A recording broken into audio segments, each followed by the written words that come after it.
Welcome back to another technical deep dive here in the debug zone. Today we're tackling a big question and breaking it down with insights from other users. Hopefully this clears up some misconceptions and helps you get the answer you need.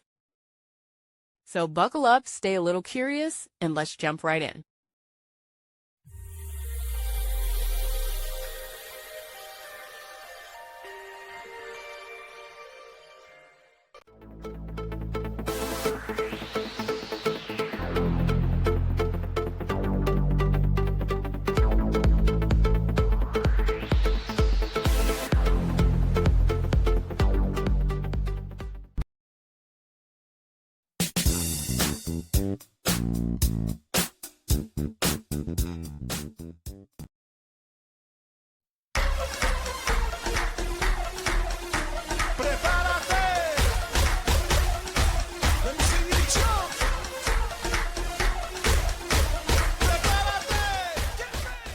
And that's a wrap.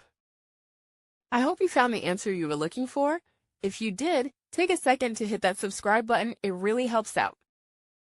And let me know in the comments which solution worked best for you. See you next time in the debug zone.